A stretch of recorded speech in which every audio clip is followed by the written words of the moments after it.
صدیقہ جناب علی کی بھی ماں ہیں. ازواجہ امہاتہم، نبی کی بیویاں امت کی مائیں. ہم نے پچھلے جلسے میں پرشد پور میں اپنی بہنوں سے بہت زیادہ مخاطبات اختیار کی تھی اور زیادہ تر مسائل اپنی بہنوں سے جڑے ہوئے ہم نے پیش کیے تھے. آج بھی بڑی تعداد میں الحمدللہ مختلف قصبات سے، مختلف شہروں سے، اطراف کے گاؤں قصبوں سے، ٹاؤن سے آئی ہوئی ہیں. چھتوں پر بیٹھی ہیں ماشاءاللہ بڑی تعداد میں. بائیں طرف تمام کا تمام دالان ہماری بہنوں سے بھرا ہوا ہے. بہت ساری بہنیں اپنے اپنے مکانوں میں، رہائش گاہوں میں، سکونت گاہوں میں، اپنے گھر کی چھتوں پر، کوٹھوں پر، کمروں میں بیٹھ کر سن رہی ہیں. غور سے سنیں. پچھلے جلسے میں بھی ہم نے بتایا تھا کہ رسول پاک صلی اللہ علیہ وسلم کی بیویوں کے ناموں سے واقف ہونا بہت ضروری ہے. میری ماؤں کو، میری بہنوں کو، میرے بھائیوں کو. اگر آپ کو اپنی بیٹیوں کے نام یاد ہیں تو آپ اپنی بیٹیوں کے نام بعد میں یاد کیجئے جس نبی کے صدقے میں اللہ نے آپ کو قرآن اور نماز جیسی عظیم الشان عبادت بخشی. اس رسول پاک کی بیٹیوں کے نام پہلے یاد کیجئے. جس رسول کے صدقے میں اللہ نے آپ کو وجود بخشا ہے، جس امام الانبیاء کی معراج کی رات میں لائی ہوئی نمازوں کو پڑھ کر کے آپ الحمدللہ نمازی کہلاتے ہیں، اس رسول پاک کی بیٹیوں کے نام یاد کیجئے.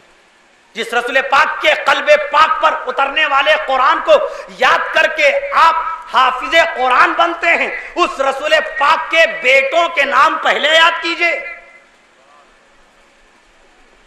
اگر آپ اپنے باپ داداؤں کا شجرہ یاد کرتے ہیں کہ میرے والد کا نام یہ ہے، میرے دادا کا نام یہ ہے، میرے پردادا کا نام یہ ہے، میرے پردادا کے والد کا نام یہ ہے، میرے دادا کے دادا کا نام یہ ہے، میرے سگڑ دادا کا نام یہ ہے، میرے لکڑ دادا کا نام یہ ہے، تو آپ کو لازم ہے کہ پہلے جس رسول پاک صلی اللہ علیہ وسلم کا کلمہ پڑھ کر آپ داخل اسلام ہوئے ہیں، اور جس رسول پاک کا کلمہ پڑھ کر کے آپ جنت الفردوس میں داخل کیے جائیں گے، اس رسول پاک کے والدین، اس رسول پاک کے سبحان اللہ کہہ دیجئے، اس رسول پاک کے آباء و اجداد، اس رسول پاک کے نانی، اس رسول پاک کے دادا دادی، اس رسول پاک کے بیٹے بیٹی کا نام پہلے یاد کیجئے. ذرا سے آپ کا کوئی بھائی علاقے کے تھانے میں بلا لیا جائے، خاکی وردی والے آئیں اور آپ کے بھائی کو لے جائیں کچھ معمولی پوچھ گچھ کے لیے، تو آپ کے ہاتھ پاؤں مرتعش ہو جاتے ہیں، تھرا جاتے ہیں، لرز اٹھتے ہیں. دفتن آپ کے علاقے کے کوئی با اثر آدمی، کوئی معتبر آدمی جن کا اپنا اچھا حلقہ اثر ہوتا ہے، وہ آتے ہیں اور کہتے ہیں آئیے بھائی پریشان نہ ہوئیے، تھانے میں لے گئے کوئی ایسی بات نہیں، چلیے میں چلتا ہوں. آپ کے دل میں کیسی تقویت آتی ہے، جان میں جان آ جاتی ہے. آپ بالکل سینہ سپری دلیری کے ساتھ اس شخص کے ساتھ چلے جاتے ہیں. وہ صاحب دو باتیں کرتے ہیں، نہیں انسپیکٹر، نہیں سب انسپیکٹر ایسا نہیں ہے، یہ شخص بہت نیک ہے، اس کا چال چلن، اس کا چرتر، اس کا کیریکٹر، اس کا مورل، اس کا کلچر سماج معاشرے میں بہت اچھا ہے. کچھ لوگوں نے ایسی غلط قسم کی آپ کو خبریں دے دی ہوں گی. لیجئے، انسپیکٹر خوش ہو گیا، اس نے فوراً چھوڑ دیا، یہ صاحب اس کو لے کر آ گئے واپس. تو زندگی بھر آپ اس شخص کے احسان کو بھولتے نہیں ہیں. ذرا سے ایک بھائی آپ کا تھانے پہ گیا، کوئی دوسرے صاحب گئے تھانے پر اپنے سیاسی اثر و رسوخ سے اس کو صرف چھڑا لائے، حالانکہ وہ نہ بھی جاتے تو انسپیکٹر کو یہ آرڈر تھوڑی ہے بغیر وارنٹ کے وہ جیل بھیج دے، بغیر وارنٹ کے گرفتار کر لے. آپ پوچھ سکتے ہیں کہ کیسے آپ تشریف لائے، فرمائیے میرا قصور کیا ہے، میری خطا کیا ہے، بتائیے وارنٹ دکھائیے. یہ سارے آئین، یہ سارے قوانین ملک ہندوستان کی دفعات میں، ملک کے آئین میں، یعنی کانسٹیٹیوشن کی کتاب پڑھیے، آئی پی سی انڈین پینل کوڈ کے حساب سے آپ کو پورا یہ حق ہے کہ گرفتار کرنے والے کانسٹیبل سے اس کا آئی کارڈ شناختی کارڈ بھی پوچھ سکتے ہیں کہ میں یقین تو کر لوں کہ واقعتاً آپ سرکاری محکمہ پولیس سے آئے ہیں یا کہیں آپ نے کوئی نقلی وردی تو ڈال کر کے مجھے کڈنیپ کرنے کا منصوبہ تو نہیں بنا لیا. آپ پوچھ سکتے ہیں. یہ اور بات ہے کہ ہم بالکل ٹٹیری بن جاتے ہیں, ہمیں نہ ملک کے قانون کا لحاظ رہتا ہے نہ ہم کو ان سہولتوں کا لحاظ رہتا ہے جن سہولتوں کو ملک ہندوستان کی حکومت میں 1947 سے پوری طرح منظوری دی گئی تھی یا جو رعایتیں رکھی گئی ہیں آئین میں قوانین میں. آپ کو پتہ ہی نہیں, ہم کو پتہ ہی نہیں, ہم کو دفعات کا علم ہی نہیں ہے. کانسٹیٹیوشن, آئی پی سی, انڈین پینل کوڈ, اس میں کیا کیا فیسلٹی ہیں, اس میں کیا کیا معاملات ہیں, کون سی دفعہ کیسی کس وقت لاگو ہوتی ہے, کون سی دفعہ لاگو نہیں ہوتی, کون سی دفعہ لاگو. جیسے کسی انسپیکٹر کو اجازت نہیں کہ رات میں کوئی عورت کتنی بڑی مجرمہ ہو, کیسی ملزمہ ہو, رات میں انسپیکٹر زبردستی گرفتار نہیں کر سکتا, دن کی روشنی میں آنا پڑے گا اس کو عورت کو گرفتار کرنے کے لیے. اٹس لا آف انڈیا, یہ ہندوستان کا قانون ہے, یہ باقاعدہ دفعات کے اندر درج ہے, آئین ہے, قوانین ہے. لیکن اگر نعوذ باللہ معاذ اللہ توبہ توبہ ہماری کسی بہن کے پاس کوئی پولیس والا مرد آ جائے تو ہمارے پڑوسیوں کو توفیق نہیں ہوگی یہ کہنے کی کہ ارے بھائی آپ کیا معاملہ کر رہے ہیں, یہ عورت ہیں, آپ ان کو کیوں گرفتار کرنے آئے ہیں, رات کے 11 بجے ہیں, 11 بجے رات میں آپ عورت کو گرفتار نہیں کر سکتے, خاص کر کے وہ عورت جس نے کوئی جرم اعلانیہ کوئی جرم نہ کیا ہو, جس نے کوئی شرمناک کوئی ایسا حادثہ نہ کیا ہو, اور آپ چلے آ رہے ہیں گرفتار کرنے. اور پھر جناب والا آپ آئے کیسے؟ اگر آنا تھا تو لیڈیز پولیس کو آنا چاہیے, مہیلا پولیس کو آنا چاہیے, مگر اتنا دماغ کہاں ہمارے اس وقت ہوتا ہے. ہم تو یہ سوچتے ہیں کہ بس چپکے سے اپنا دروازہ کمرہ بند کیے رہو, کہیں ہم پر یہ مصیبت نہ آ جائے.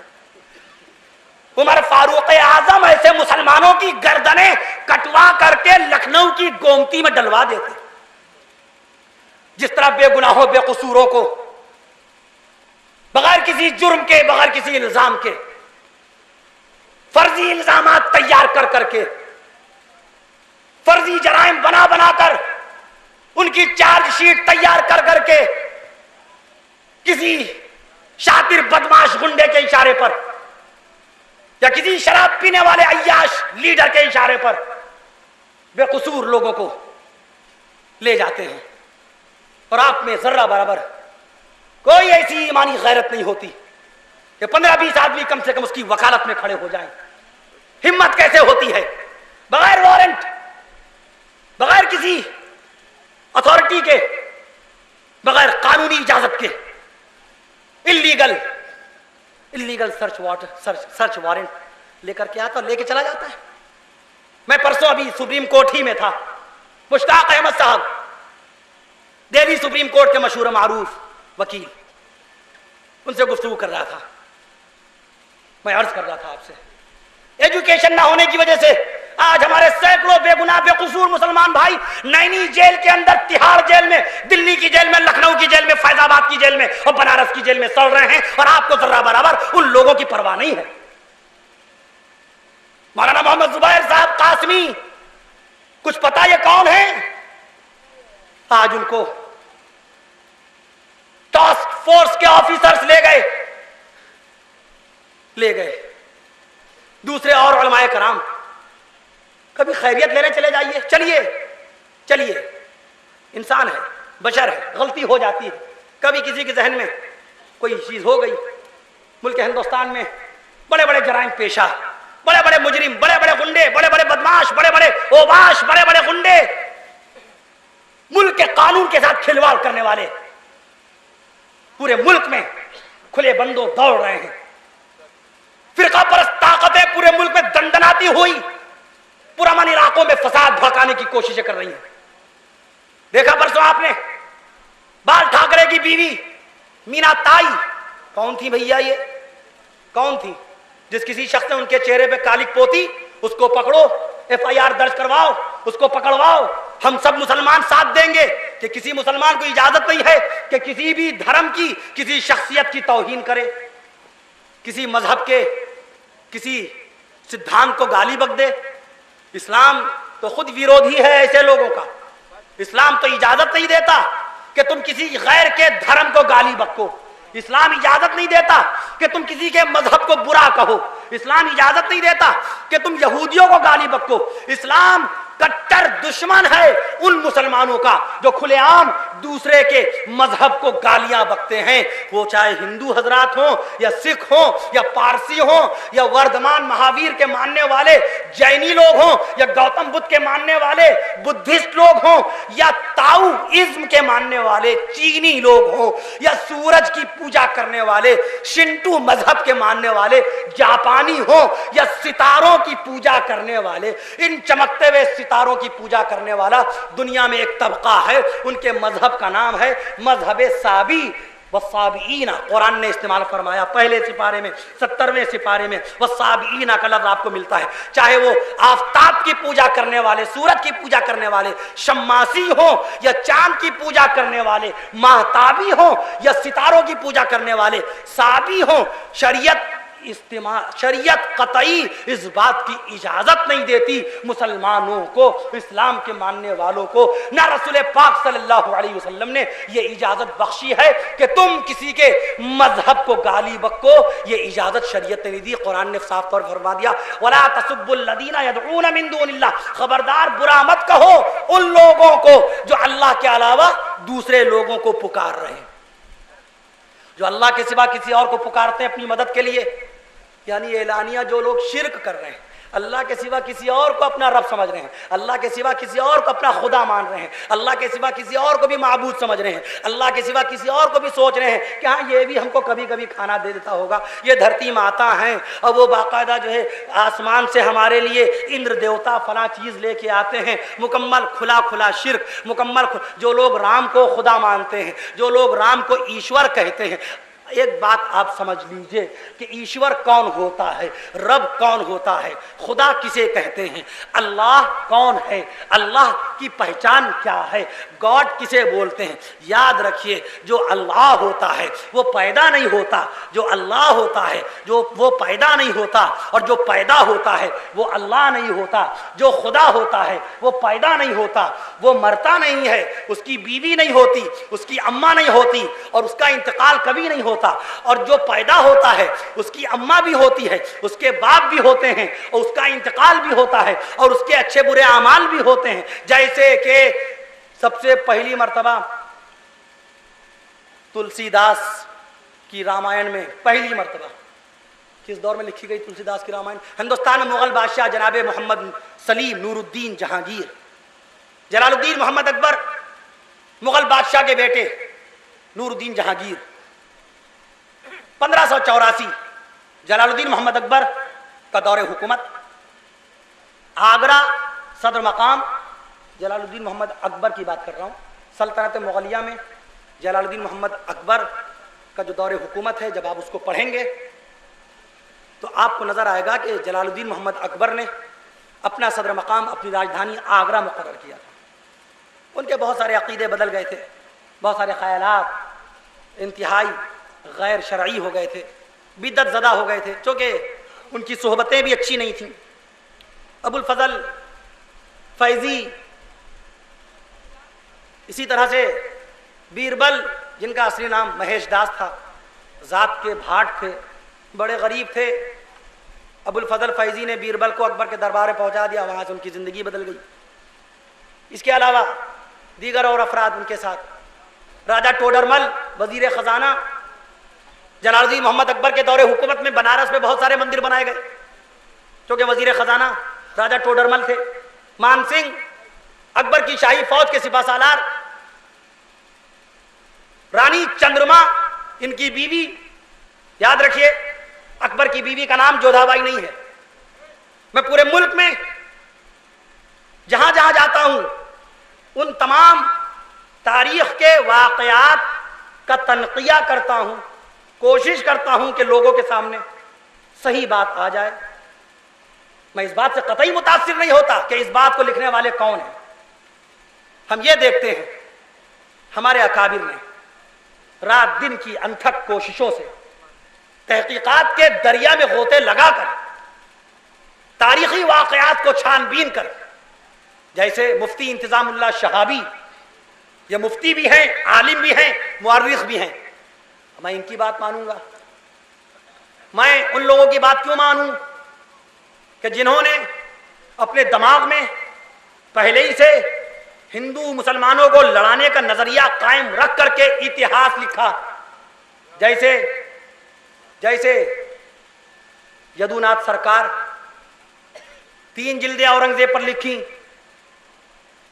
صفحات کالے کیے، طرح طرح کے الزامات لگائے۔ مولانا کے پاس وہ سوالات بھی موجود ہیں، کچھ سوالات کے جوابات جو پرشد پور کے بیان میں رہ گئے تھے، آج انشاءاللہ ان سوالوں کے جواب پیش کروں گا آخر میں۔ وہاں پر شجرہ رسول کا جو سوال آیا تھا وہ انشاءاللہ بھی پیش کرتا ہوں۔ ویدوں کو کس دور میں لکھا گیا، یہ سوال وہاں تھا۔ مولانا اسلام ندوی صاحب کے پاس وہ سوال آج بھی تازہ ہے، ابھی انشاءاللہ بتاتا ہوں۔ ایک سوال اور بھی ہے کہ قطب مینار کو قطب مینار کیوں کہتے ہیں؟ یہ سوال پرشد پور میں آیا تھا، چونکہ 4 گھنٹے سے زیادہ خطاب ہو چکا تھا، بہت تھک گیا تھا، بڑی تعداد میں سامعین تھے وہاں پر، اور الحمدللہ سلون کے اس تاریخی قصبے میں یہ تاریخی جلسہ ہو رہا ہے، مجمع کے اعتبار سے، حضرات علماء کرام کی آمد کے اعتبار سے۔ انشاءاللہ تعالی ان تمام سوالوں کے جواب ابھی پیش کرتا ہوں، اور باقی آپ حضرات کی جو سوالات ہوں ابھی موقع ہے، خاموشی سے تحریر کیجئے، ایک شخص ایک سوال خالی، کوئی سوال XYZ پلیز، کچھ بھی پوچھ لیجئے۔ ٹوپی کے بارے میں پوچھ لیجئے کہ رسول پاک صلی اللہ علیہ وسلم ٹوپی زیب تن فرماتے، زیب سر فرماتے تھے کہ نہیں فرماتے تھے؟ یہ سوال بہت زیادہ چل رہا ہے، متنازع سوال چل رہا ہے۔ ایک صاحب نے پوچھا ہے کہ 22 رجب کو حضرت امام جعفر صادق کے نام سے فاتحہ کیوں ہوتی ہے 22 رجب کو؟ یہ سوال کیا انہوں نے 22 رجب۔ ایک صاحب نے پوچھا 14 شعبان کو حلوہ کیوں بنایا جاتا ہے؟ سوال ہے، انشاءاللہ بھی اس کا جواب دیتا ہوں۔ بنارس میں یہی سوال ایک مولوی صاحب کے پاس آیا تھا، میں اسٹیج پر بیٹھا ہوا تھا، مولوی صاحب کے پاس سوال آیا، کوئی صاحب ہم سے پہلے بیان کر رہے تھے، وہ بہت سارے لوگوں کے پیر تھے، وہ پیر و مرشد تھے، اور پیر و مرشد تھے، انہوں نے اپنے بیان میں ایک جملہ استعمال کر لیا، ہم بغل میں بیٹھے تھے، بالکل میرا بیان ہونا ہی تھا۔ اس بدبخت، اس نالائق کو آخری میں بیٹھایا جاتا ہے ہر مقام پر۔ آج چونکہ بارش کا موقع تھا، اس لیے ناظم جلسہ نے بہت جلدی بیٹھا دیا ہم کو۔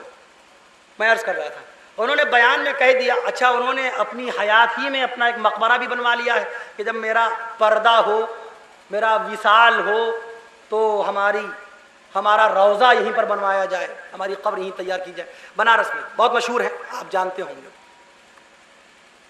تو میں عرض کر رہا تھا آپ سے، انہوں نے بیان میں کہہ دیا کہ اس محفل میں، اس جلسے میں جتنے بھی میرے مرید ہیں، جس طرح وہ اس جلسے میں اپنے اس پیر و مرشد کا بیان سن رہے ہیں، کل میدان قیامت میں بھی ہم لوگ ایک ساتھ جنت جائیں گے۔ اب انہوں نے کہہ دیا، اب ہم پریشان ہو گئے، ہم بیٹھے، اب کیا بتائیں، معاملہ کلام اللہ اور حدیث رسول اللہ کی روشنی میں پیش کرنے کا حکم ہے۔ ہمیں اس بات کی تو پرواہ نہیں ہے کہ 12 انچ کا سینہ رکھنے والے ملک ہندوستان کے وزیر اعظم مسٹر منموہن سنگھ کیا کہیں گے، ہمیں اس کی تو پرواہ نہیں ہے۔ نہ یہ ہم دیکھیں گے کہ سور کا گوشت کھانے والا امریکہ کا وہ شیطان جارج بش کیا کہے گا۔ ہم کو تو ممبر اسلام پہ بیٹھ کر اللہ کے قرآن کے 1,05,682 نقطوں اور تقریباً 2.25 لاکھ صحابہ کرام کے بیانوں اور امام الانبیاء کے 42,000 ارشادات پاک کی روشنی میں بیان دینا ہے۔ یہی کام ہمارے اکابر نے کیا۔ مفکر اسلام حضرت مولانا ابو الحسن علی ندوی رحمۃ اللہ علیہ، جن کی پیدائش 1914، جن کا انتقال 1999 میں ہوا، انہوں نے یہی تو کام کیا، اپنی کوئی بات پیش کی۔ یہی کام خطیب ہندوستان حضرت جناب مولانا ابوالکلام آزاد رحمۃ اللہ علیہ، جن کی پیدائش 1888 میں خانہ کعبہ کے سامنے باب عبدالسلام کے پاس ہوئی، اور ملک ہندوستان میں 1958 میں جن کا انتقال ہوا، مولانا ابوالکلام آزاد نے یہی تو کیا۔ یہی معاملہ حکیم الامت حضرت مولانا اشرف علی تھانوی رحمۃ اللہ علیہ، جن کی پیدائش 1863، جن کا انتقال 1943 میں ہوا، انہوں نے ہمیشہ قرآن و حدیث، اقوال صحابہ، ائمہ اربعہ، امام اعظم ابو حنیفہ، در مختار، فتاوی سراجیہ، فتاوی خیریہ، فتاوی ظہیریہ، فتاوی شامی، فتح القدیر، ابن کثیر، ابن جریر، انہی کے تو حوالوں سے بیانوں کے جواب دیے، سوالوں کے جواب دیے۔ یہی معاملہ شیخ الاسلام حضرت مولانا حسین احمد مدنی رحمت اللہ علیہ، جن کی پیدائش 1879 اور جن کا انتقال 1957 میں ہوا، انہوں نے ہمیشہ ایسی تو کیا۔ شیخ العرب والعجم حضرت مولانا رشید احمد گنگوہی رحمت اللہ علیہ، جن کی پیدائش 1829، جن کا انتقال 1905 میں ہوا، انہوں نے فتاوی رشیدیہ میں جو فتاوی درج کیے ہیں وہ اسی اصول کے تحت تو درج کیا۔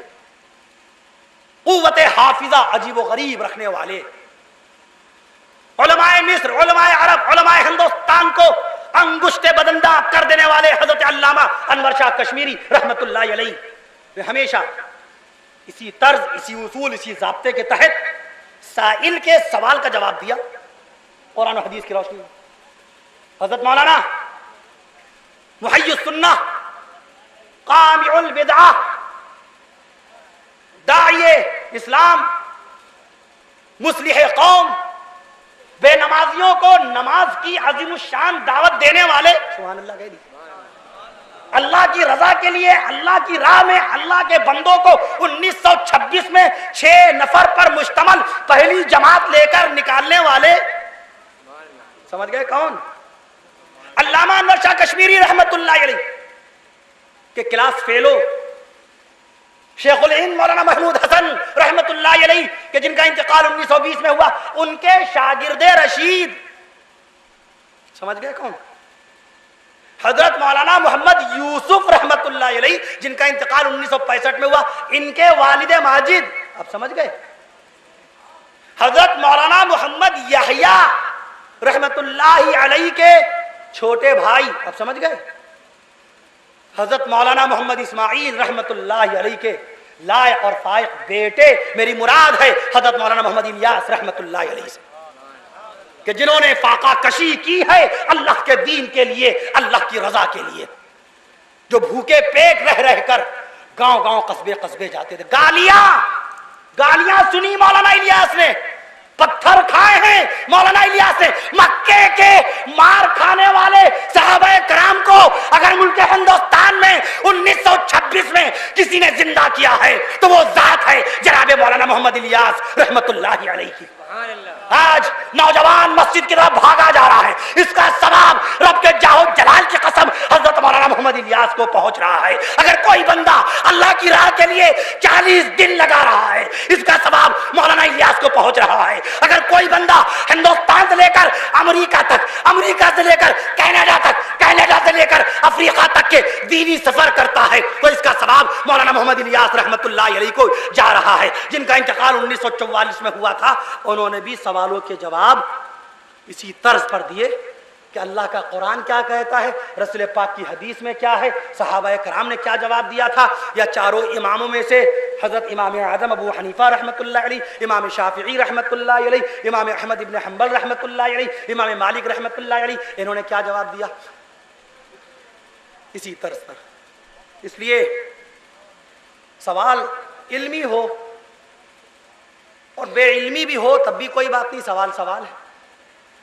اب ایک صاحب نے پوچھا بنارس میں مولانا صاحب پہلے لوکی پیدا ہوئی یا پہلے کدو؟ پوچھا، ہم نے بھی کہہ رکھا تھا بھیا دماغ میں 10 لاکھ سوراخ ہوتے ہیں، 10 لاکھ سوراخوں میں سے جس سوراخ میں جو بات آئے پوچھئے گا۔ اللہ تعالیٰ کا جو عطا کیا ہوا علم ہے پیارے حبیب صلی اللہ علیہ وسلم کے صدقے میں اکابر اسلام، علماء دین، خیر خواہان امت، والدین، آپ سب کی دعاؤں کے طفیل اللہ نے جو کچھ بخشا ہوگا پیش کریں گے، کوشش کریں گے علم ناقص میں اگر جواب ہوگا۔ انہوں نے پوچھا، میں نے عرض کر دیا سورہ بقرہ میں موجود ہے. اس سوال کا جواب پہلے لوکی پیدا ہوئی کہ پہلے کدو. حضرت موسیٰ علیہ السلام کے زمانے میں یہودیوں نے, بنی اسرائیل نے فرما دیا تھا, اے موسیٰ علیہ السلام یہ من و سلوہ ہم لوگ 40 سال سے کھا کھا کر بالکل اوب چکے ہیں. من و سلوہ, سلوہ کہتے ہیں بٹیر کو. اللہ تعالیٰ یہودیوں سے کام نہیں لیتا تھا, بہت محبوب تھے یہ سب اللہ کی نظر میں, بہت اچھی امت تھی, یہ بہت پاکیزہ تھے, یہ بڑے عبادت گزار تھے. قرآن پاک کے 4 سپارے میں کنتم خیر امت اخرجت للناس پڑھتے ہیں نا, لیسوا سواء من اہل الکتاب امۃ قائمۃ یتلون آیات اللہ آناء اللیل وهم یسجدون. رات و دن اللہ کی آیتیں پڑھتے تھے, یہ سجدے کرتے تھے. یؤمنون باللہ والیوم الاخر ویأمرون بالمعروف, یہ امر بالمعروف کرتے تھے یہودی. سبحان اللہ کہہ دیجیے. پچھلی قوم کی اچھی حالت بیان ہو رہی ہے, پچھلی قوم کی اچھی خوبیاں پیش ہو رہی ہیں. وَيَأْمُرُونَ بِالْمَعْرُوفِ وَيَنْهَوْنَ عَنِ الْمُنْكَرِ, برائیوں سے یہ روکتے تھے. وَيُسَارِعُونَ فِي الْخَيْرَاتِ, یہ خیرات میں, صدقے میں, نیکیوں میں, کار خیر میں, رفاہ عامہ میں بہت جلدی کرتے تھے یہودی لوگ. یہ اتنا بڑا مقام حاصل کیا تھا ان لوگوں نے, مگر جب ان کے دل میں کفر و شرک آیا, جب ان کے دل میں اللہ سے نافرمانی کا تصور آ گیا, جب ان کے دماغ میں سرکشی پیدا ہوئی, جب ان کے دل و دماغ میں ہٹ دھرمی پیدا ہوئی, جب انہوں نے اپنے زمانے کے رسولوں کو قتل کرنا شروع کیا, جب انہوں نے اپنے دور کے نبیوں کو قتل کرنا شروع کیا. یہ جناب حضرت یحییٰ علیہ السلام کو قتل کرنے والا کون ہے؟ یہودی. حضرت زکریا علیہ السلام کو ناحق مار دینے والا, قتل کر دینے والا کون ہے؟ یہودی. حضرت یعقوب علیہ السلام کے ایک بیٹے کا نام تھا یہود. حضرت یعقوب علیہ السلام کے 12 بیٹے تھے. کتنے؟ 12 بیٹے. ان میں سے ایک بیٹے کا نام ہے یہود. وہ بہت نیک تھے. سارے بھائیوں نے غلطیاں کی تھیں حضرت یوسف علیہ السلام کے معاملے میں, سب نے معافی مانگ لی تھی حضرت یعقوب علیہ السلام سے, توبہ استغفار کر لیا تھا. قرآن شریف کے 13ویں سپارے میں اللہ تعالیٰ نے سورہ یوسف کا جو آخری حصہ ہے اس کو دیکھیے گا تو معلوم ہو جائے گا. قرآن مجید میں سورہ یوسف ہے, سورہ یوسف میں حضرت یوسف علیہ السلام کا نام 27 مرتبہ دہرایا گیا ہے. 27 مرتبہ. یہ سوال چونکہ آیا تھا میں بتا دوں, سورہ یوسف میں حضرت یوسف علیہ السلام کا نام پورے قرآن میں 27 مرتبہ آیا ہے. میں عرض کر دوں آپ سے, تو اس میں معافی مانگ لی تھی سارے بھائیوں نے. یہود بھی بخش دیے گئے, پیغمبر کے بیٹے ہیں, یعقوب علیہ السلام کے سگے بیٹے, حضرت یعقوب علیہ السلام کے سگے بیٹے, مولانا محمد الیاس رحمۃ اللہ علیہ کے بیٹے مولانا محمد یوسف صاحب امتی ہیں, 20ویں صدی کے امتی ہیں. تو اللہ نے کیا سے کیا بنا دیا, تقوی اور ریاضت, عبادت و زہد و تقوی کی بنیاد پر. وہ تو پیغمبر کے بیٹے تھے یہود. ارے بعض روایتوں میں حضرت یہود کے ساتھ علیہ السلام لگتا ہے. اسٹیج پر علماء اسلام بیٹھے ہیں, تفسیر کی کتابوں میں موجود ہے.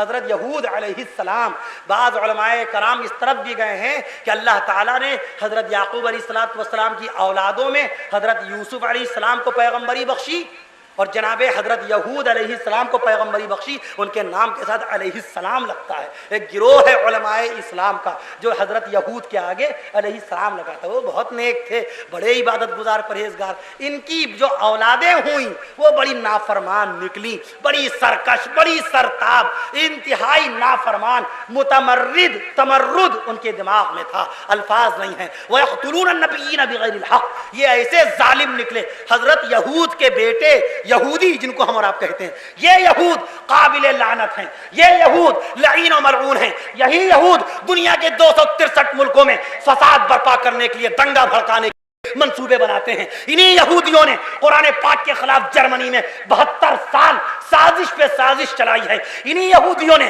1897 میں صرف 6 یہودیوں نے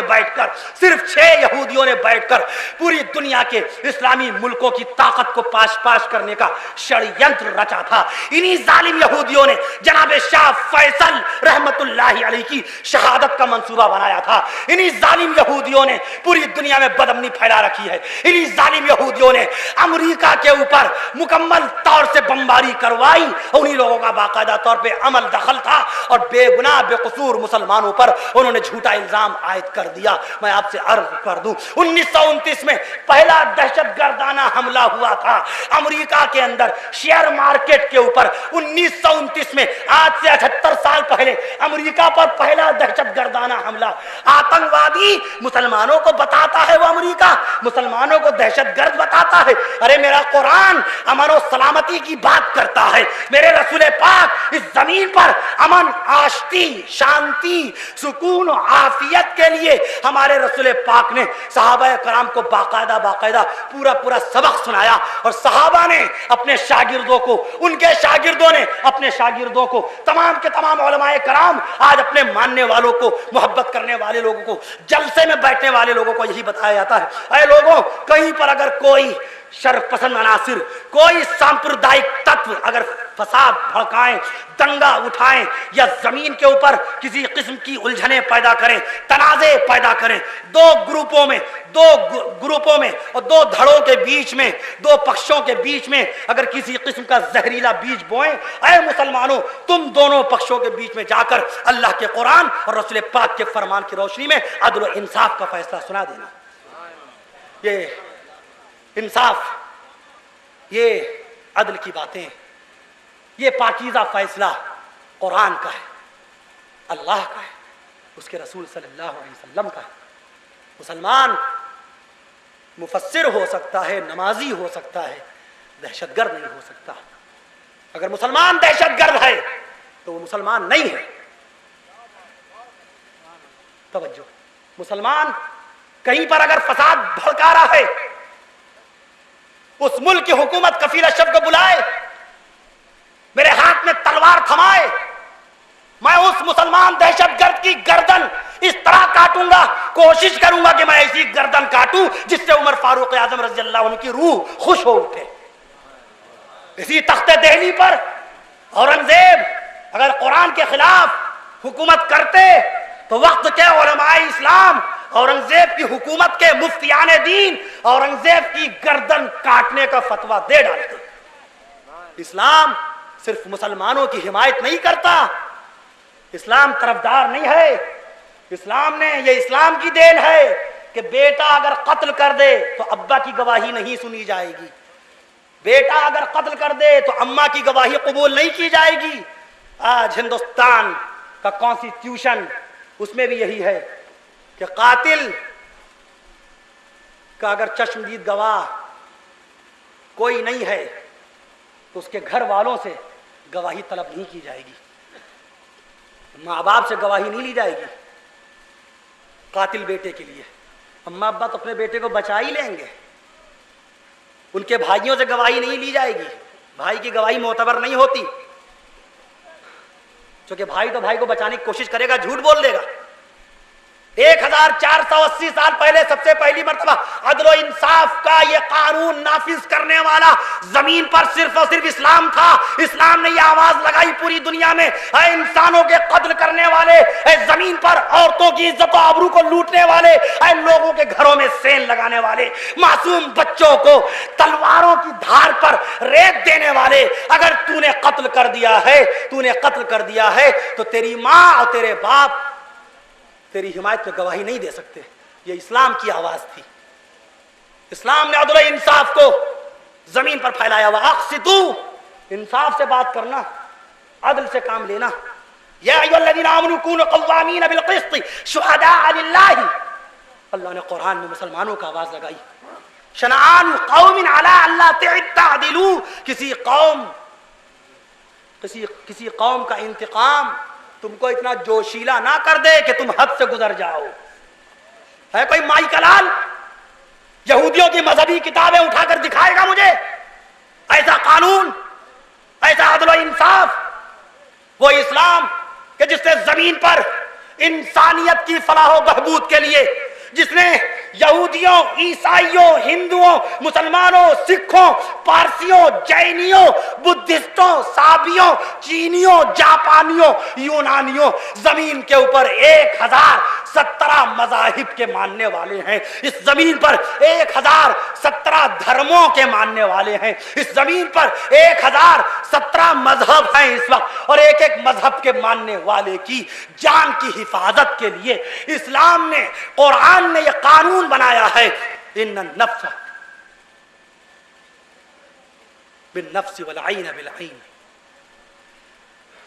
وكتبنا بني اسرائیل ان النفس بالنفس والعین بالعین اس سے قبل کی آیت شریفہ اسی رکوع کے اندر کہ جس میں اللہ نے فرمایا جمیعہ کا لفظ استعمال فرما لیا، قتل الناس جمیعہ، اگر کسی شخص نے بغیر کسی جرم کے، بغیر کسی قصور کے کسی ایک انسان کو قتل کر دیا، دیکھ لیں شرپسند لوگ ہمارے قرآن کو اٹھا کر، مسلمان کا نام نہیں آیا ادھر پر، نمازی کا نام نہیں آیا قرآن کے اندر اس مقام پر، حاجی، قاری، عالم، فاضل، مفتی، روزے دار، عبادت گزار کا تذکرہ قرآن نہیں کر رہا ہے۔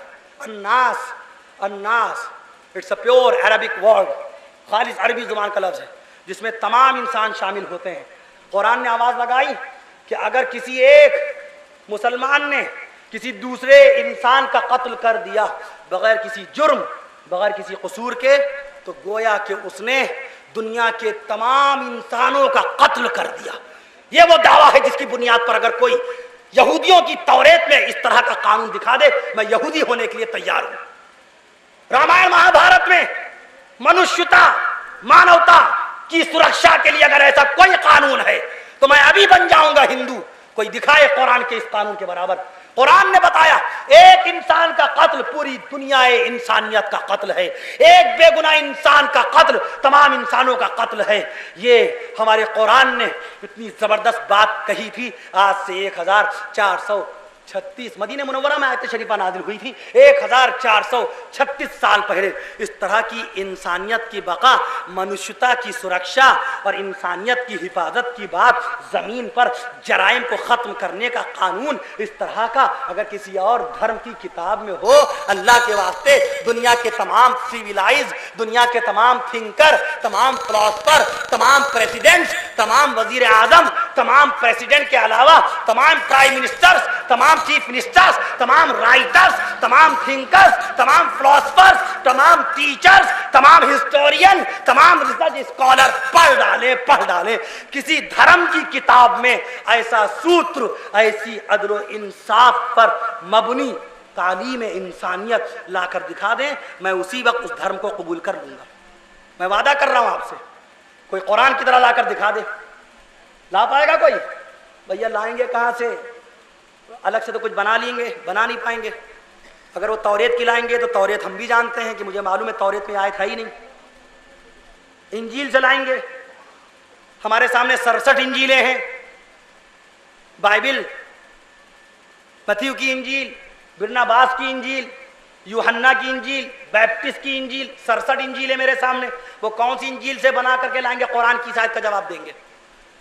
قرآن نے انسانیت کی حفاظت کے لیے ایک ایسا قانون بنا دیا، بات سمجھ میں آ گئی؟ ایک شخص کا قتل قرآن نے قرار دیا، اللہ نے قرار دیا پوری انسانیت کا قتل۔ ایک انسان بغیر جرم، بغیر قصور، بغیر گناہ اگر قتل ہو گیا کسی سے تو گویا کہ اس نے دنیا کے 6.5 ارب انسانوں کا قتل کر دیا۔ دنیا کی کوئی کتاب اٹھا کر دیکھیے قانون کی، دنیا کا بڑے سے بڑا جج، اس کے تمام فیصلوں کو دیکھ لیجئے، کسی جج نے یہ فیصلہ دیا کبھی کہ بھائی اس نے جو قتل کیا ہے، ایک بے گناہ کا قتل کیا، بے قصور کا قتل کیا، اس کو آپ دنیا کے 6.5 ارب انسانوں کا قاتل سمجھیے؟ کیا کسی جج نے یہ فیصلہ دیا؟ نہیں دیا۔ یہ قرآن کہتا ہے کہ ایک انسان اگر بغیر کسی جرم، بغیر کسی خطا، بغیر کسی قصور، بغیر کسی گناہ کے کوئی شخص قتل کر دے تو قرآن کہتا ہے اس کو چھوڑو مت، اس کی گردن کاٹ ڈالو، یہ زمین کے تمام انسانوں کا قاتل ہے۔ اور جس کسی شخص نے کسی ایک انسان کی جان بچا لی تو وہ دنیا کے 6.5 ارب انسانوں کی جان بچانے والا ہے۔ یہ اسلام کا فیصلہ ہے۔ میں عرض کر رہا تھا آپ سے، اللہ تبارک و تعالی ایجوکیشن، تعلیم کی طرف ہمیں اور آپ کو مائل کرے، اور وہ عبادات جو خاموش قسم کی عبادات جو ہماری روحانی تربیت کے لیے ہیں، اللہ تبارک و تعالیٰ کی بندگی کے لیے مقرر کی گئی، جیسے ہم نے شروع میں عرض کیا تھا نماز کے تعلق سے کہ نماز آپ کو ہر حال میں ادا کرنی ہے۔ آپ کی بیٹی کی چاہے نکاح کی تقریب ہو، لوگ نکاح کرنے کے لیے آ رہے ہوں، میں نے بارات دیکھیے نہیں کہا، بارات بھائی اسلام میں نہیں ہے، بارات کا تعلق نہ اسلام سے ہے، نہ دین سے ہے، نہ شریعت سے۔ امام الانبیاء محمد مصطفیٰ صلی اللہ علیہ وسلم نے 11 نکاح فرمائے، 11 شادیاں فرمائیں، مگر رسول پاک نے اپنی کسی ایک شادی میں بھی نہ بارات نکالی، نہ بارات لے گئے، نہ کسی کو دعوت دی باراتی کی حیثیت سے. بس جو لوگ گئے آقا صلی اللہ علیہ وسلم کے ساتھ 5-6 لوگ گواہ کی حیثیت سے 2 چلے جاتے تھے، ایک گواہ بن جاتے تھے اور ایک سرپرست ہو جاتے تھے، اور باقی جو ہے 2-4 لوگ گھر کے لوگ ہو جاتے تھے. یہ بارات کا تعلق اسلام سے تو قطعی ہے نہیں، نہ اسلامی شریعت اس کی اجازت دیتی ہے. پہلی مرتبہ بارات نکالنے والا وہ شیطان فرعون تھا، شیطان فرعون تھا. حضرت موسیٰ علیہ السلام کی عبادت میں خلل کرنے کے لیے پہلی مرتبہ 3400 سال پہلے ڈھول، تماشا، جھانج اور ہارمونیم، یہ اس زمانے کے انسٹرومنٹس، اس زمانے کے باقاعدہ طور پہ میوزیکل انسٹرومنٹس یعنی بجانے کے آلے، سازندے، ساز اور ڈھول تاشے الگ قسم کے تھے. اس زمانے میں اس نے لوگوں سے کہا کہ موسیٰ علیہ السلام نماز پڑھ رہے ہیں، حضرت موسیٰ علیہ السلام کو پریشان کرنا ہے تو جاؤ تم اپنے گھر سے کوئی اپنا پتیلا لے آؤ، اس پتیلے کے اوپر لکڑی سے خوب آواز کرو، اس پتیلے کو لکڑی سے مارو تاکہ آواز پیدا ہو. یہ جو آج آپ دیکھتے ہیں باجا، یہ باجا وہیں سے چلا ہے. فرعون نے پہلی مرتبہ باجا بجوایا تھا، گاجا نکلوایا تھا، اور پہلی مرتبہ اس نے بارات نکالی تھی. اب جس مسلمان کو فرعون کا طریقہ اختیار کرنا ہے وہ اپنی شادی میں بھیا بارات لے کر کے جائے گا. کیا بات میں عرض کر رہا تھا، جس مسلمان کو فرعون کا، کون فرعون؟ زمین کا سب سے ظالم انسان، اللہ اکبر کہہ دیے، وہ دوزخی کہ جس نے معصوم بچوں کے قتل کا منصوبہ بنایا اور قتل کر دیتا تھا. یذبحون ابناءهم ويستحيون نساءهم. بچوں کا قاتل فرعون، اللہ کے دین کو بگاڑنے والا فرعون. اللہ کے چہیتے رسول حضرت موسیٰ علیہ السلام، جن کا نام نامی قرآن شریف میں سارے پیغمبروں سے زیادہ آیا. How many times؟ کتنی مرتبہ قرآن شریف میں حضرت موسیٰ علیہ السلام کا نام پڑھتے ہیں؟ آپ میں سے جو حافظ قرآن ہے وہ بتائیں ذرا، کتنی مرتبہ قرآن شریف میں حضرت موسیٰ علیہ السلام کا نام آتا ہے؟ 136 مقام پر. 136 مقام پر حضرت موسیٰ علیہ السلام کا نام اللہ تعالیٰ نے قرآن شریف میں لیا. واحد ذات ہے حضرت موسیٰ علیہ السلام کی کہ جنہوں نے کوہ طور پر اللہ تبارک و تعالیٰ سے ہم کلامی کا شرف حاصل کیا تھا. حضرت موسیٰ علیہ السلام کو پریشان کرنے والا، اللہ کے چہیتے پیغمبر کو عاجز کرنے والا، حالانکہ پیغمبر عاجز ہوتا ہی نہیں، اس نے تو منصوبہ بنایا پریشان کرنے کا. پہلی مرتبہ بارات نکالنے والا کون؟ فرعون. پہلی مرتبہ، سب سے پہلی مرتبہ سر پر صحرا باندھوانے والا کون؟ راجہ داہر. 1200 سال پہلے جس نے پہلی مرتبہ اپنے سر پہ شادی کے موقع پر صحرا باندھا. بتائیے، راجہ داہر نے پہلی مرتبہ صحرا باندھا. آج ہندوستان، پاکستان، بنگلہ دیش، سری لنکا کے مسلمان صحرا باندھ رہے ہیں. کس کا طریقہ ہے؟ راجہ داہر کا. نام مسلمان ہے، شادی کا طریقہ راجہ داہر اور فرعون کا. اس لیے میں عرض کرتا ہوں عزیزوں، اگر ہم اور آپ اپنے یہاں نکاح میں، اگر اپنے یہاں جو نکاح کی تقریب ہوتی ہے، شادی بیاہ، دھوم دھڑاکا، باجا گاجا، صحرا، ہاتھ میں مہندی، گھوڑے پہ بیٹھ کے آنا. ابھی بتا رہا ہوں گھوڑے پہ پہلی مرتبہ کون بیٹھ کے دولہا بن کر آیا تھا. ابھی بھول جاؤں تو بتا دیجیے گا مجھے. میں عرض کر رہا ہوں یہ ساری کی ساری مشرکانہ رسومات ہیں، نان مسلمس نہیں میں عرض کر رہا ہوں، بلکہ ان لوگوں کا یہ طریقہ ہے جن کا تعلق اللہ کے رسول صلی اللہ علیہ وسلم کی شریعت سے نہیں ہے، رسول پاک صلی اللہ علیہ وسلم کے دین سے نہیں ہے. ذرا غور کیجئے، مسلمان تو امام الانبیاء کی سنت کو زندہ کرتا ہے، مسلمان تو رسول پاک کی سنت کے مطابق شادی کرتا ہے، مسلمان تو رسول پاک کی شریعت کے مطابق اپنا نکاح کرتا ہے، مسلمان تو اپنے پیارے حبیب محمد مصطفیٰ صلی اللہ علیہ وسلم کے ارشادات پاک کے مطابق ولیمہ کرتا ہے. یہ کیسے ولیمے ہیں کہ ہمارے ہاں ولیمے کے اندر 5-5 ہزار آدمی چلا آ رہا ہے. جس کسی نے ایک مرتبہ بھی سلام کر لیا ہم کو، اپنے ولیمے میں اس کو ڈھو لیا ہم نے. راستے میں کسی نے کہہ دیا ہم سے ملاقات کر لی، اور راستے میں کہیں سفر میں ملاقات ہو گئی، اس کے نام بھی میرج کارڈ ہم ایشو کیے دے رہے ہیں، وہ میرج کارڈ جس کو سب سے پہلی مرتبہ جرمنی کے یہودیوں نے تیار کیا. یہ دیکھیے ایک اور ہمارے ہاں یہودیوں کا طریقہ. یا اللہ، کیا شادی کے اندر ہمارے ہاں جتنی رسمیں ہو رہی ہیں وہ سب یہودیوں کی، عیسائیوں کی آگ کی پوجا کرنے والے راجا اشوک کی، گھوڑے پہ بیٹھنے والا راجا اشوک ہے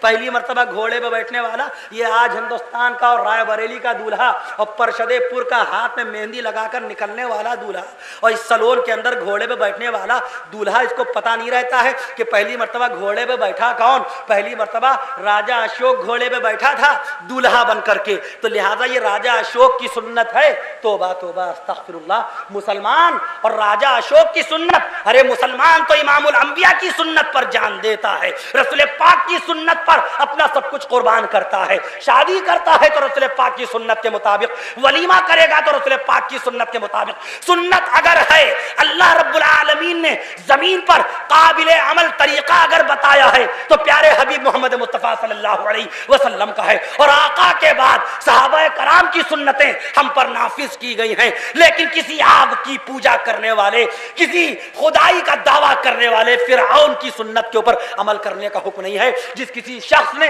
اگر انجانے میں کوئی فرعون کی سنت کو زندہ کیے ہوئے ہے، یعنی ایک آدمی کو پتہ ہی نہیں ہے کہ یہ باجے گاجے کے ساتھ بارات لے جانا فرعون جیسے ظالم دوزخی جہنمی نرکی کا طریقہ ہے. یہاں بہت سارے غیر مسلم بھائی بھی بیٹھے ہیں، اس لیے میں بتا دوں کہ فرعون سے بڑا کوئی نرکی نہیں تھا، فرعون سے بڑا کوئی دوزخی نہیں ہوا، فرعون سے بڑا کوئی جہنمی نہیں ہوا. فرعون معصوم بچوں کو قتل کر دیتا تھا، عورتوں کو زندہ رکھتا تھا. 9ویں سپارے میں اللہ نے فرمایا، پہلے سپارے میں اللہ نے فرمایا، 16ویں سپارے میں اللہ نے فرمایا 3 مقامات پر یذبحون ابناءہم یقتلون ابناءہم ویستحیون نساءہم. اس طرح کے صیغوں سے اللہ تعالیٰ نے اس کے شرمناک جرائم، اس کے انتہائی ہولناک مظالم کا اللہ نے تذکرہ کیا کہ معصوم بچوں کو قتل اس لیے کر دیتا تھا کہ آنے والے کل میں یہ بچے بڑے ہو کر کہیں میری سلطنت کو اکھاڑ نہ پھینکیں. اور عورتوں کو اس لیے زندہ رکھتا تھا تاکہ مردوں کی نسلیں ختم ہو جائیں اور میں ہمیشہ حکومت کرتا رہوں. اس کا طریقہ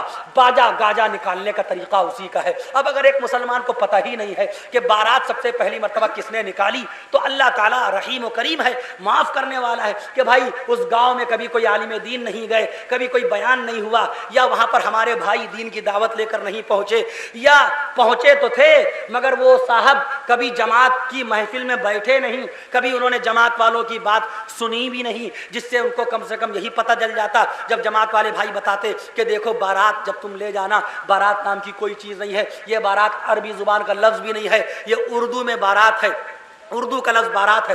عربی میں بارات کے لیے کوئی لفظ بھی نہیں آتا، عربی میں تو براعت آتا ہے. براعت کے معنی نفرت، بیزاری، نفرت، گھرنا، کرودھ، غصہ، دوری، علیحدگی، بیزاری، یہ ہے بارات. اب آپ لوگ اگر بارات جو لے جاتے ہیں یہی مطلب ہے تو ٹھیک ہے، پھر اس کا مطلب یہی ہوا جتنے لوگوں کو لے کے جا رہے ہیں ان کو گھرنا دے رہے ہیں، نفرت دے رہے ہیں، ان کے اندر بیزاری پیدا کر رہے ہیں، ان کو اپنے سے دور کر رہے ہیں. جو طریقہ رسول پاک کی شریعت کے خلاف ہوگا اس کا نتیجہ یہی نکلے گا. اگر آپ نے رسول پاک کے طریقے کے مطابق ولیمہ کیا ہوتا تو شادی شدہ زندگی آپ کی پرسکون ہوتی. اگر آپ نے رسول پاک صلی اللہ علیہ وسلم کی بیٹیوں کے نکاح پر نظر کی ہوتی اور آپ نے انہی رسول پاک صلی اللہ علیہ وسلم کی بیٹیوں کے نکاحوں کی سنت کی بنیاد پر اپنی بیٹیوں کی شادیاں کی ہوتی تو آج آپ کی بیٹیاں آپ کے مائکے میں، آپ کے گھر میں اس طرح سے نہ بیٹھی ہوتی. رسول پاک نے شادیاں کی. امام الانبیاء کی بیٹیاں کتنی تھیں؟ 4 بیٹیاں. سیدہ بی بی زینب رضی اللہ عنہا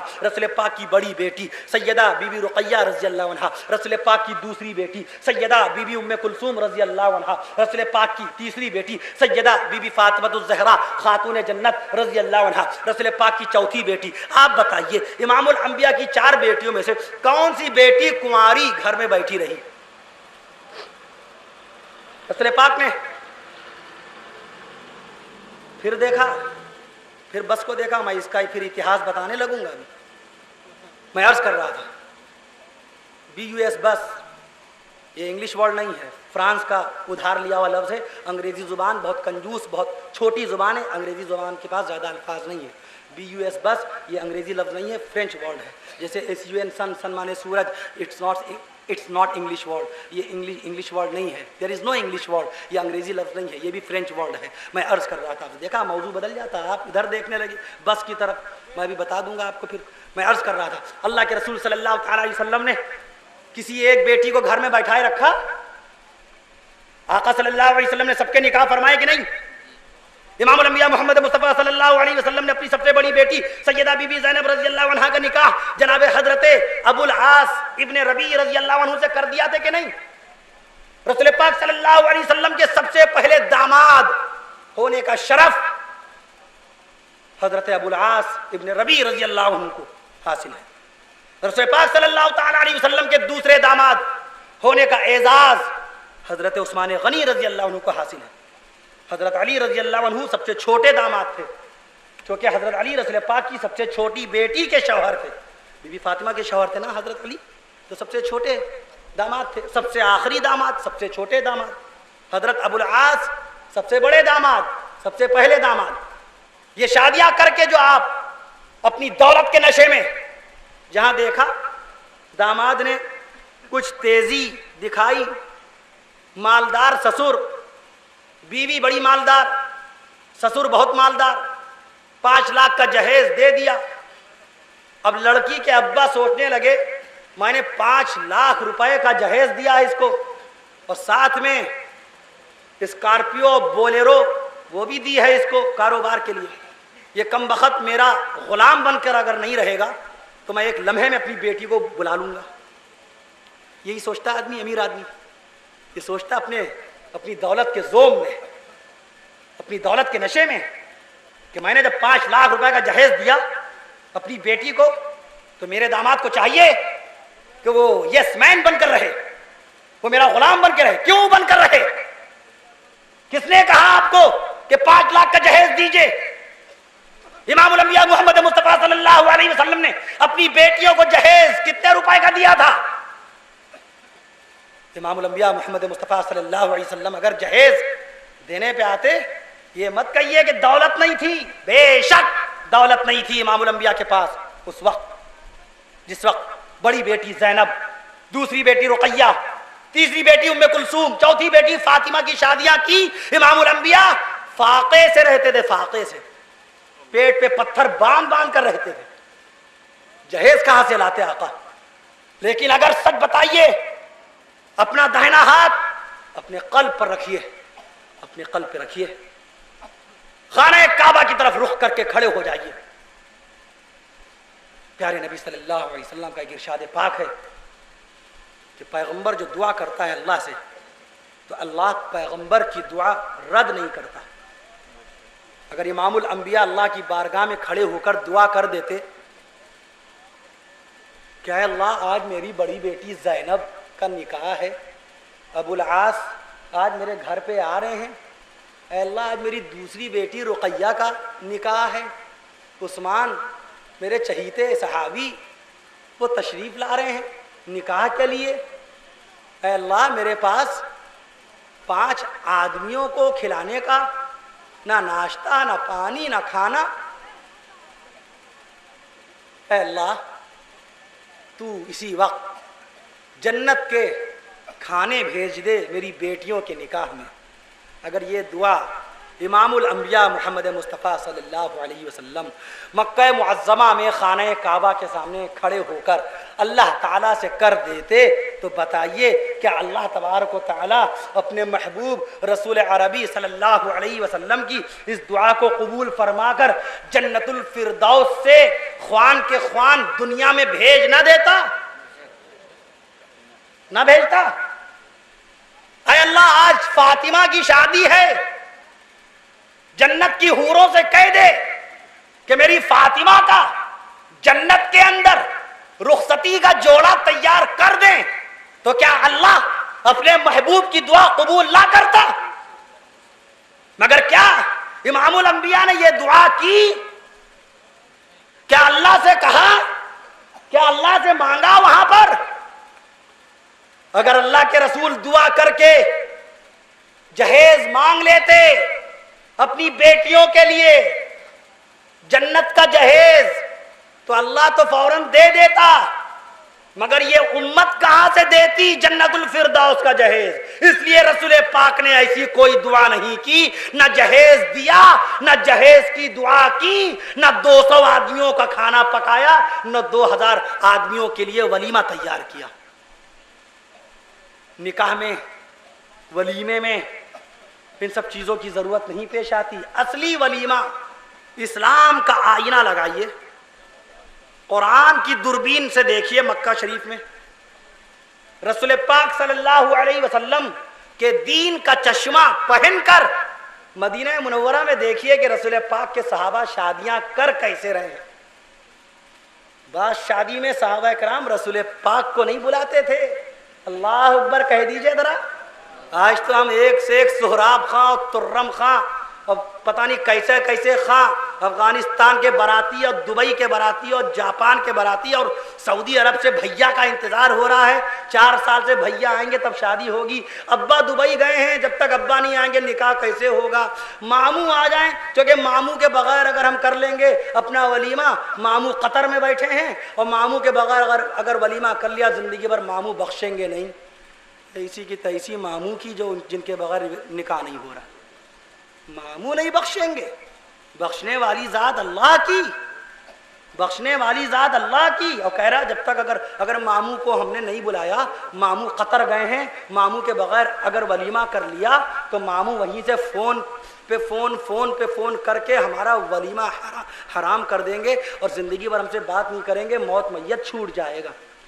اور حضرت عبد الرحمن ابن عوف رضی اللہ عنہ سے پوچھئے، آپ کے ماموں، کروڑوں چچا، کروڑوں دادا، آپ کے کروڑوں نانا ایک طرف ہو جائیں، صحابی رسول کو جو محبت رسول پاک صلی اللہ علیہ وسلم سے تھی، دنیا کے تمام بیٹے اپنی ماؤں کی محبت کو گوند لیں، دنیا کی تمام مائیں اپنے بیٹوں کی محبت کو ایک جگہ جمع کر لیں، دنیا کی تمام بیٹیاں اپنی اماں اپنے ابا کی محبتوں کو ایک جگہ پوٹلی باندھ کر رکھ دیں، تب بھی صحابی رسول جو رسول پاک سے محبت کرتے تھے اور رسول پاک جو اپنے صحابی سے محبت کرتے تھے، اس محبت کے برابر ذرہ برابر آپ کی محبتیں نہیں ہو سکتی۔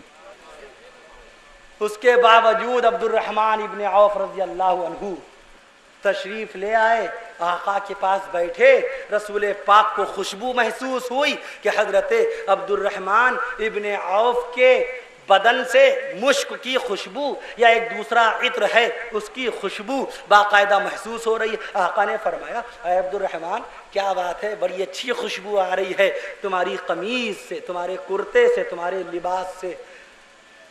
تو حضرت عبد الرحمن ابن عوف رضی اللہ عنہ نے فرمایا، عزیزوں اس بات کو سننے کے بعد آپ پر توبہ لازم ہو جائے گی، یہ جانتے ہوئے کہ جس گھر میں ہم اپنے بیٹے کو لے جا رہے ہیں نوشہ بنا کر، لڑکی والوں کی حالت اچھی نہیں ہے، زیادہ کا انتظام نہیں کر سکتا، 200 باراتی جب آپ لے کر جائیں گے تو اس کو قرض لامحالہ لینا پڑ جائے گا، مجبوری میں اس کو سود کا پیسہ لینا پڑ جائے گا۔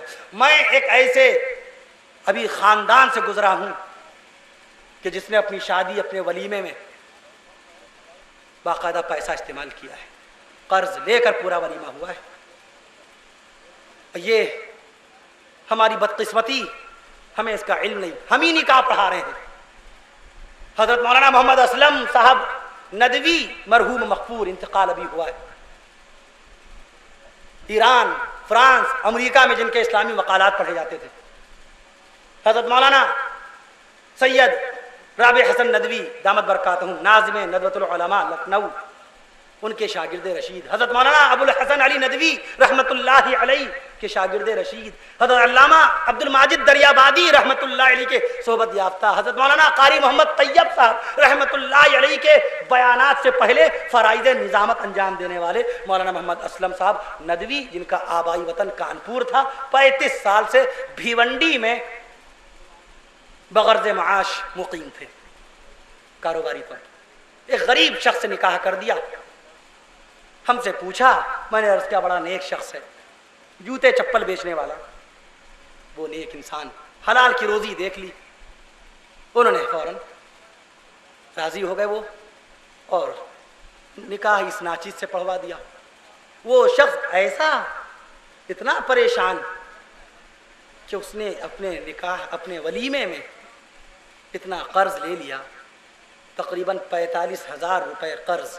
اس نے 2,000 ان سے 5,000 ان سے 45,000 ہو گئے اور اس کا ولیمہ ہوا. تب عزیزوں اگر اللہ کے رسول صلی اللہ علیہ وسلم کی شریعت کے مطابق ولیمہ کیا جاتا جیسے حضرت عبد الرحمن ابن عوف رضی اللہ عنہ نے ولیمہ کیا, تو کیا کوئی شخص جوتے چپل بیچنے والا اپنے ولیمے کے لیے قرض کے لیے ہاتھ پھیلاتا؟ کیوں مانگنا پڑا اس کو قرض؟ میں نے پوچھا اس سے کیا ضرورت پیش آ گئی.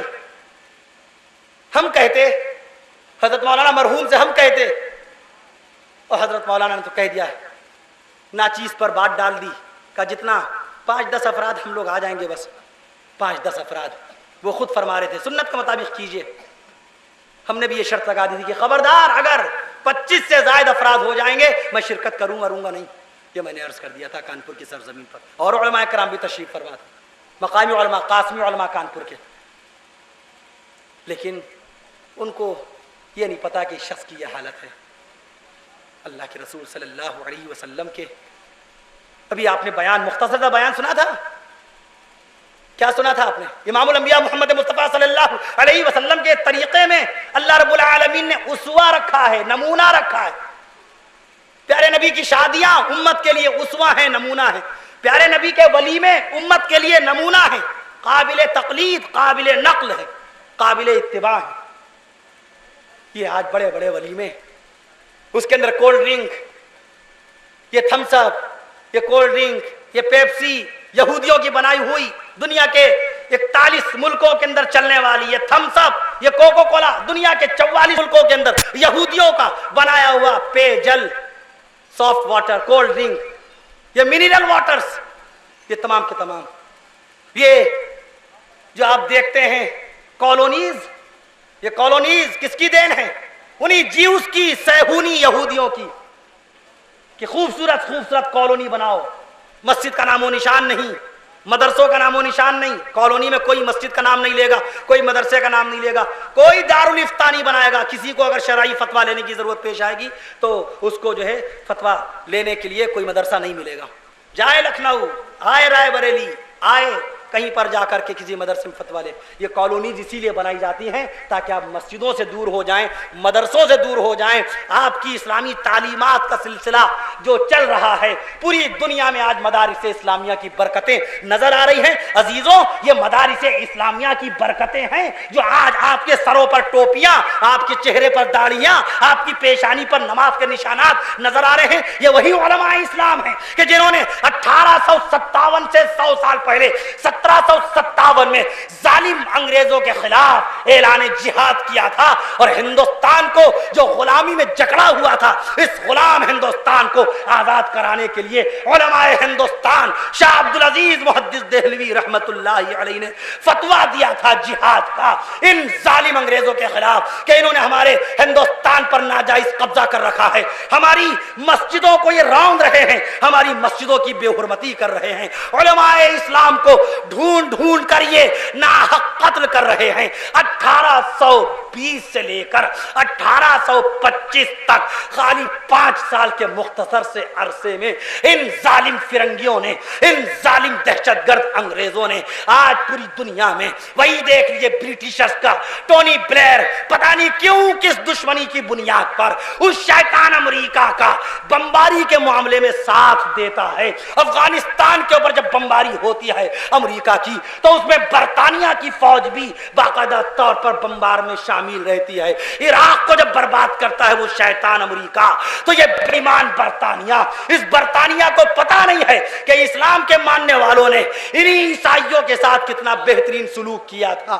رسول پاک کے پاس عیسائیوں کا وفد آیا تھا, امام الانبیاء محمد مصطفیٰ صلی اللہ علیہ وسلم نے ان کو کلمہ طیب پڑھا کر اسلام میں داخل کیا تھا. یہ صلہ دے رہی ہے میرے رسول پاک کے احسانات کا. ہمارے رسول پاک نے ان کو مشرک سے مومن بنایا, ہمارے رسول پاک نے ان کو کلمہ پڑھا کر کافر کافر سے مسلم بنایا، ہمارے رسول پاک نے ان کو حیوان سے انسان بنایا، ان ظالم جاہلوں کو ہمارے رسول پاک نے قرآن مقدس جیسی شریعت دے کر کے ان کو ایک متمدن تہذیب یافتہ انسان بنایا۔ اس کے باوجود بھی ٹونی بلیئر کو اسلام کی تاریخ کیا پتہ نہیں ہے، کیوں چلا جاتا ہے امریکہ کے ساتھ افغانستان کے اوپر رمضان مبارک میں بے گناہ بے قصور افغانی مسلمانوں کو بمباری کے ذریعے سے ہلاک کرنے کے لیے کیوں پہنچ جاتا ہے امریکہ کے ساتھ عراق میں جا کر کے بمباری کرتا ہے؟ کیا دشمنی تھی اس کی؟ تھی کوئی دشمنی؟ کوئی دشمنی تھی اس کی؟ کوئی دشمنی نہیں۔ اس کے دل میں انہی یہودیوں نے، صہیونیوں نے نفرت عداوت بھر دی، نفرت عداوت پوری دنیا میں۔ وہ جھوٹا ہے، عراق میں امن آشتی کی بات کرتا ہے، اپنے ملک میں جرائم روک نہیں پا رہا ہے وہ امریکہ، اپنے ملک میں امن آشتی قائم نہیں کر پا رہا ہے۔ 30 ارب روپیہ ہر سال خرچ کرتا ہے اپنے جاسوسی کے نظام پر، جاسوسی محکموں پر۔ CIA کون نہیں جانتا؟ دنیا کی سب سے بڑی جاسوسی تنظیم امریکہ کی، امریکہ ہیز دیٹ آرگنائزیشن، یہ امریکہ کی تنظیم ہے۔ 30 ارب ڈالر۔ FBI دنیا کی دوسری سب سے بڑی جاسوسی تنظیم، اس کے اوپر وہ 3 ارب خرچ کرتا ہے، 30 ارب اس پر، CIA پر 3 ارب جاسوسی نظام کو قائم رکھنے کے لیے۔ سارا کا سارا جاسوسی نظام 11 ستمبر کو دھرا کا دھرا رہ گیا تھا۔ یہ اپنے جاسوسی نظام کی ناکامی کا صدمہ مٹانے کے لیے اس نے افغانستان کے اوپر نشانہ سادھا تھا کہ دنیا کی توجہ افغانستان کی طرف چلی جائے، دنیا کی توجہ دہشت گردی کی طرف چلی جائے۔ حالانکہ یہ تو دادا بنا پھرتا تھا 11 ستمبر سن 2001 سے پہلے پوری دنیا کے ملکوں کا چودھری بنا گھوم رہا تھا۔ رب ذوالجلال نے غیب سے تماچا مارا۔ وہ لوگ جنہوں نے، یہ تو اخبارات میں آپ پڑھتے ہیں، میگزین میں، رسالے میں، ٹائمز آف انڈیا میں، دینک جاگرن میں، راشٹریہ سہارا میں، ہندوستان میں، قومی خبریں میں، صحافت میں، وارث اودھ میں، سیاست میں، منصف میں، عدالت میں، انڈین ایکسپریس میں اور باقاعدہ طور وائس آف انگلینڈ میں، وائس آف امریکہ میں، وائس آف جرمنی میں، BBC لندن میں ساری خبریں سن چکے ہیں، چونکہ اس کا سہرا کا سہارا جاسوسی نظام برباد ہو گیا، تباہ ہو گیا کہ ایک ایک نقل و حرکت بتانے والے، آپ کو پتا ہے دنیا میں سب سے زیادہ اگر انسانوں پہ نظریں ہوتی ہیں تو امریکہ میں ہوتی ہیں۔ 11 ستمبر سے پہلے کی بتا رہا ہوں، اور اب تو وہاں کی چڑیا وہاں کے کبوتر پر نظر رکھے ہوئے، کبوتر کو دیکھ رہا ہے کہ کہیں یہ پیخانے کے اندر بم تو نہیں کرے گا۔ چھوٹے ہیں، 13 سال چھوٹے ہیں، اب وہ بے ایمان تقریباً 13 سال بڑا ہے۔ 1944 کے اندر پیدا ہوا تھا وہ جارج بش، اور یہ پیدا ہوئے تھے 1957 میں۔ غور فرمائیے آپ ذرا دیکھیے تو کس طریقے سے لوگوں کے ذہنوں میں انقلاب پیدا ہو رہا ہے، سوچ کا دھارا بدل رہا ہے، تھنکسز آ رہی ہیں دماغ میں، باقاعدہ طور پہ سوچ رہے ہیں کہ ہم کس دنیا میں ہیں، ہمارے ساتھ کیا ہو رہا ہے، کیوں ہم کو دہشت گرد کہا جا رہا ہے، کیوں ہم کو مجرم بتایا جا رہا ہے، کیوں ہم کو آتنکواد بتایا جا رہا ہے۔ غور فرمائیے آتنکواد اگر یہی باقاعدہ جس طرح جہاد کے معنی بدل دیے جا رہے ہیں آج کہ جہاد برپا کرنے والوں کو قتل کر دو، ختم کر دو، میں عرض کرتا ہوں کہ اسی امریکہ کو جس وقت برٹش نے اپنا غلام بنا رکھا تھا، 1774 تک کے یہ غلام تھا، انگریزوں کا قبضہ اسی امریکہ پر تھا، یہ بھی بیٹا انگریز کے غلام تھے، جارج بش کے ابا یہ وہاں جو ہیں امریکہ کے اندر یہ بھی غلام تھے، جوتیاں سیدھی کرتے تھے برطانیہ کی۔ ٹونی بلیئر بھول گیا، غلام بن گیا وہ امریکہ کا، اور یہ بھول گیا کہ پہلے انگلینڈ والوں کا، برٹش کا، برطانیہ کا قبضہ تھا اسی امریکہ کے اوپر۔ 1774 میں ان کو آزادی ملی ہے۔ اسی امریکہ نے جب انگلینڈ کے خلاف جہاد چھیڑا تب جا کے اللہ نے جہاد کی برکت سے امریکہ کو آزادی بخشی۔ اور ملک ہندوستان میں علماء کرام نے جب ظالم برطانوی حکومت کے خلاف، انگریزوں کے خلاف، علماء کرام نے، ملک کے نڈر دلیر جانباز مسلمانوں نے جب ظالم انگریزوں کے خلاف جہاد چھیڑا تو اللہ نے ملک ہندوستان کو 90 سال کی غلامی سے نجات بخش دی۔ یہ جہاد کی برکتیں ہیں جو ملکوں کو آزادیاں دلاتی ہیں۔ آج اگر کوئی چیچنیا اپنی آزادی کی بات کرتا ہے تو رشا کو تیش کیوں آ جاتا ہے؟ جہاد کی برکتوں سے تم نے بھی تو آزادی حاصل کی، تم بھی تو غلام تھے۔ جہاد اگر نہ چھیڑا جاتا تو آج بھی ہندوستان غلام رہتا، آج بھی ہندوستان۔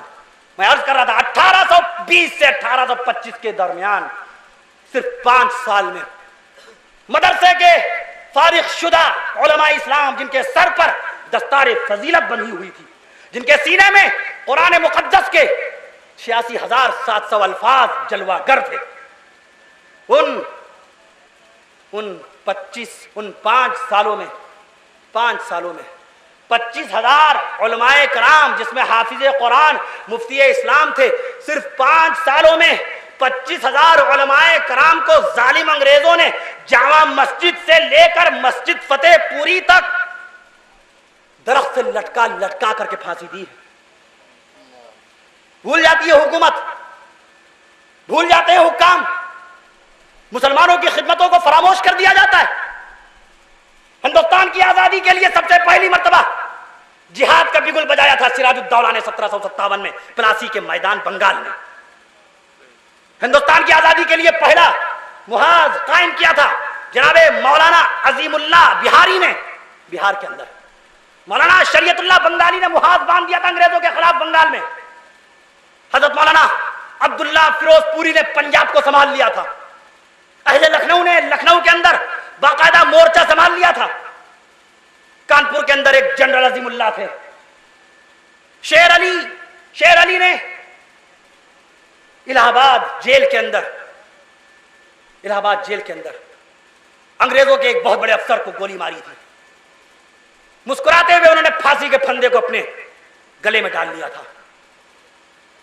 18 لاکھ مسلمانوں نے جب اپنی گردنیں کٹائیں تب جا کے اللہ تبارک و تعالیٰ نے ہندوستان کو رمضان مبارک کی 27ویں شب قدر میں اللہ نے ملک ہندوستان کو آزادی کا تحفہ بخشا۔ بزرگ موجود ہیں یہاں پر۔ ہندوستان جب آزاد ہوا تو رمضان مبارک کا مہینہ تھا، یہ 15 اگست، اسی لیے بار بار آپ کو یاد دلائی جاتی ہے کہ رمضان شریف کا مہینہ بھول جائیں کہ رمضان کا مہینہ تھا۔ 15 اگست یاد ہے، اب وہ کامیاب بھی رہے۔ 15 اگست سب کو یاد ہے، یہ بھول گئے کہ جس وقت ہندوستان آزاد ہوا تھا 14 اگست کی رات 12:30 بجے ایوان لندن میں بھارت کی آزادی پر شاہ برطانیہ نے جس وقت دستخط کیے تھے، وہ وقت تھا رات کے 12:30 بجے، رات کا 12:30 بج رہا تھا۔ رمضان شریف کا مہینہ 26واں روزہ ہو چکا تھا، 27ویں شب قدر چل رہی تھی۔ اس وقت ہندوستان میں 10 کروڑ مسلمان تھا، 10 کروڑ مسلمان۔ 1947 میں رمضان مبارک کی 27ویں شب قدر میں ہندوستان کا 10 کروڑ مسلمان بھارت کی آزادی کے لیے سجدے میں دعا کر رہا تھا۔ رب ذوالجلال نے ہندوستان کے 10 کروڑ مسلمانوں کی شب قدر میں کی جانے والی دعاؤں کے صدقے میں ہندوستان کو آزادی سے ہمکنار کیا ہے۔ اس لیے کوئی اگر آج کا نام نہاد اپنے آپ کو ملک کا وفادار کہنے والا، اپنے آپ کو بھارت کا وفادار کہنے والا، اپنے آپ کو بھارت کی دھرتی کا غلام کہنے والا یہ کہہ دے کہ صاحب مسلمان وفادار نہیں ہے، تو کلیجے پہ چھری نہیں چلے گی، تیش نہیں آئے گا، غم و غصہ نہیں پھیل جائے گا۔ جن لوگوں نے مسلمانوں کی وفاداری کا امتحان لینے کا ٹھیکہ لے رکھا ہے، ذرا ان کے گریباں میں جھانک کر دیکھیے، انہوں نے ہندوستان کی بھارت ماتا کی آزادی کے لیے انہوں نے کیا کیا ہے؟ یہ اٹل بہاری واجپئی، ان کے ابا مکند لال بہاری، انہوں نے ہاتھ کا کوئی ناخن کٹوایا؟ یہ ونائے کٹیار، یہ ہماری اس وقت جو پکچرائزیشن آپ دیکھ رہے ہیں، یہ ارون کٹیار ہیں، ہمارے بیان میں جاتے ہیں، لیکن انصاف پسند، دماغ صاف ستھرا۔ آج بھی ہندوستان میں ہندو مسلم ایکتا کا ہر مقام پر آپ کو درش نظر آ جائے گا، منظر نظر آ جائے گا۔ کل کی بات ہے، میں سفر میں تھا، کل کی بات ہے، ایک صاحب کے پاس سیٹ نہیں تھی، مجھ سے کہنے لگے مجھے جانا ہے کانپور تک۔ میں نے اس کا یہ بیٹھ جائیے، اور اس کے بعد جب کانپور اترنے لگے، اتنی دعائیں، یا اللہ، اپنی ہندی زبان میں اتنی دعائیں۔ میں نے کہا نہیں، یہ فریضہ تھا ہمارا۔ آج بھی ہندوستان میں انسانیت ہے، آج بھی ہندوستان میں بھائی چارگی ہے، آج بھی ہندوستان میں میل ملاپ ہے، آج بھی ہندوستان کے اندر باقاعدہ طور پہ عید و بقرعید میں ایک دوسرے کے ہاں آنے جانے کا معاملہ ہے۔ ارے میرے رسول پاک صلی اللہ تعالیٰ علیہ وسلم نے تو یہودی کے جنازے کو دیکھ کر کے اپنے آپ کو کھڑا کر لیا تھا۔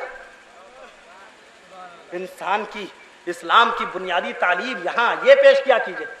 بتائیے ونائے کٹیار کو، بال ٹھاکرے کو، بتائیے اڈوانی کو، ان کو سمجھائیے اسلام کی تعلیمات کیا ہے۔ بتائیے پروین توگڑیا کو، نبض پکڑنی آتی نہیں اور ڈاکٹر بنا پھرتا ہے۔